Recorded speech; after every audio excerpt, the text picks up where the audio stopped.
मोदी सरकार के 9 साल सफलतापूर्वक पूरे किए जाने के बाद हर जिले में, हर संसदीय क्षेत्र में सांसदों द्वारा लगातार कार्यक्रम आयोजित करके जनता को बताया जा रहा है किन किन योजनाओं पे काम हो और आगे खुदकार कौन कौन अन्य योजनाओं पे काम किया जाएगा।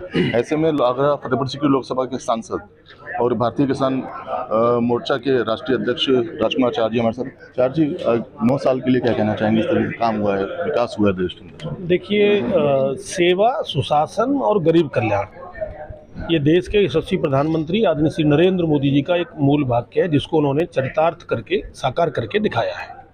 गरीबों का कल्याण, भारत का आज पूरी दुनिया में डंका बज रहा है।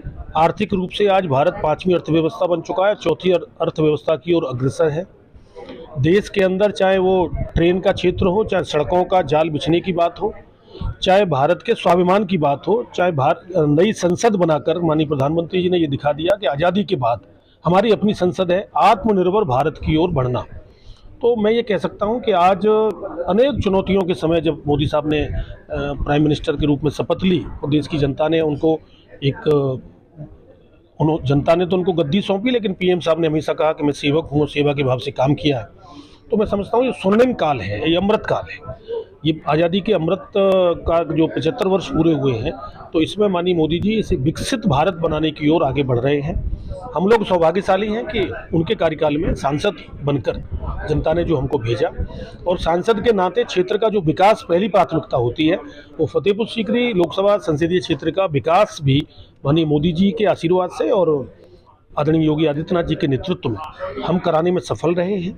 4600 करोड़ रुपए की एक योजना, 4600 करोड़, जो पेयजल की समस्या को निराकरण के लिए, जो गंभीर एक समस्या आप देखते थे, चाहे वो फतेहपुर सीकरी से आवाज़ आती थी, चाहे खेरागढ़ के जगनेर से आती थी, चाहे फतेहाबाद, शमशाबाद, अकोला, बरौली, अहीर ब्लॉक, बड़े सारे ब्लॉक, सारे पेयजल की समस्या थी गंभीर। घुटने भी हमारे लोगों के खराब हो गए थे, शरीर भी खराब हो रहा था, तो स्वच्छ पानी की आवश्यकता थी। हम स्वच्छ पानी मांग रहे थे और मोदी जी ने, योगी जी ने हमको गंगा जल दिया। हमने एक सुझाव दिया कि साहब, हम जब शहर में गंगा जल आ सकता है तो देहात में गंगा जल क्यों नहीं आ सकता। तो एटा की गंगा नहर से गंगा जल की योजना स्वीकृत हो गई है।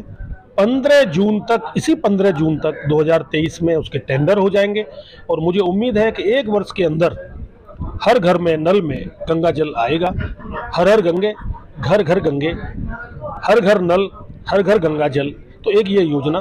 दूसरा, सड़कों का जाल, दक्षिणी बाईपास 125 करोड़ रुपए से पुनर्निर्माण उसका होगा, टेंडर उसका हो गया है।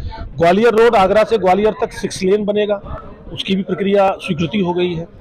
एक नया NH, नया राष्ट्रीय राजमार्ग स्वीकृत हुआ है, जो अपने आप में एक बहुत बड़ा काम है, जो आगरा जयपुर मार्ग के किरावली से शुरू होगा, किरावली से कागरौल, कागरौल से खेरागढ़, खेरागढ़ से सैया, इरादतनगर, शमशाबाद, फतेहाबाद, बाह, ऊदी मोड़ होते हुए इटावा हाईवे में जुड़ेगा। तो ये एक बड़ी उपलब्धि हुई है। जो इनर रिंग रोड है, जो एक्सप्रेस में जो हमारा आता है दिल्ली से, वो ग्वालियर रोड तक पहुंचे, तो उसके लिए 7.6 किलोमीटर पर 4 लेन का काम शुरू हो गया है, लगभग 150 करोड़ से। उत्तरी बाईपास, जो एक समस्या रहती थी हमारे यहाँ, कभी उत्तरी बाईपास भी बनना चाहिए, वो भी 350 करोड़ रुपए उसके लिए स्वीकृत हो गए, काम शुरू हो गया है। प्रधानमंत्री ग्रामीण सड़क योजना में 350 करोड़ की सड़कें आगरा जनपद के अंदर मेरे पार्लियामेंट एरिया में बन रही हैं, और पॉलिटेक्निक कॉलेज गर्ल्स का हमारे यहाँ तैयार हो गया है। राजकीय इंटर कॉलेज बन गए हैं, राजकीय महाविद्यालय बन गए हैं, मिनी स्टेडियम बन गए हैं। अनेक प्रकार की योजनाएं धरातल पर उतरी हैं। तो मैं तो कह सकता हूं कि जो पिछले 60-70 साल में नहीं हुआ, वो 4 साल के अंदर हमारे संसदीय क्षेत्र में भी और पूरे देश भर में माननीय मोदी जी ने करके दिखाया। संजय जी, अगर बात की जाए जहाँ पर लगातार भाजपा गुणगान कर रही है 9 साल के अपने कार्यकाल की जो भी उपलब्धियां उनकी, वहीं विपक्ष की अगर बात की जाए तो राहुल गांधी कहते हैं कि देश में मुसलमान डरा हुआ है, सेंगोल का मजाक उड़ाते हैं, क्या कहना? देखिए, राष्ट्र विरोधी को तो डरना चाहिए, कोई भी हो, कोई भी कौम का व्यक्ति हो। मुसलमान जितना सुरक्षित हिंदुस्तान में है, दुनिया में कहीं नहीं है। अभी भी पाकिस्तान के सोशल मीडिया पर मैं देख रहा था, तो वहाँ के लोग कह रहे थे कि हमसे तो अच्छे मुसलमानों की स्थिति भारत के अंदर है। तो आज भारत तो सभी को, सबका साथ, सबका विकास, सबका विश्वास, सबका प्रयास, यही तो नारा दिया है मोदी जी ने, और इसको सार्थक भी करके दिखाया है। तो डरने की किसी को जरूरत नहीं है। राहुल गांधी डरे हुए हैं, हताश है, निराश हैं, उनको समझ में नहीं आता मैं कैसे करूँ। गठबंधन करते आपस में सभी दल घूम रहे हैं। बिहार वाला कहता है मैं तेलंगाना में गठबंधन करूंगा, तेलंगाना में तुम्हारा क्या है भाई।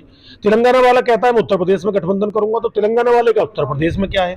तो जो बेमेल गठबंधन है, कितने भी गठबंधन कर लें, जितने ज्यादा गठबंधन होंगे उतनी ताकत से भारतीय जनता पार्टी आगे बढ़ेगी।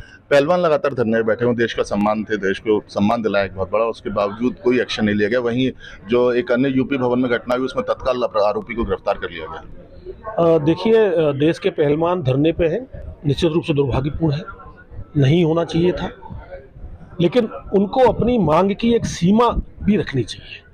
और मुझे लगता है कहीं ना कहीं पहलवानों के मामले में शुरुआत उन्होंने पहलवानों के आंदोलन से हुई थी, लेकिन धीरे धीरे पहलवानों का आंदोलन भी किसान आंदोलन की तरह अन्य प्रकार का आंदोलन बन गया। पहले किसानों के कंधे पर बंदूक रख के विपक्षियों ने राजनीति की, आज पहलवानों के कंधे पर रख के विपक्षी राजनीति कर रहे हैं। जिस दिन ये राजनीति बंद हो जाएगी उस दिन अपने आप पहलवानों को न्याय मिल जाएगा। ये थे आगरा फतेहपुर सीकरी लोकसभा सांसद राजकुमार शाह, जिन्होंने जहां 9 वर्ष की उपलब्धियां गिनाई, वहीं साथ ही साथ उन्होंने कहा कि पहलवानों का जो प्रदर्शन है वो राजनीति का शिकार हो गया है। आगरा से मानवेंद्र मल्होत्रा, पंजाब केसरी। हमसे जुड़े रहने के लिए हमारे YouTube चैनल को सब्सक्राइब करें और नई वीडियो की नोटिफिकेशन के लिए बेल आइकॉन को दबाएं। अगर आप ये वीडियो Facebook पर देख रहे हैं तो लाइक जरूर करें और ज्यादा से ज्यादा शेयर करें। धन्यवाद।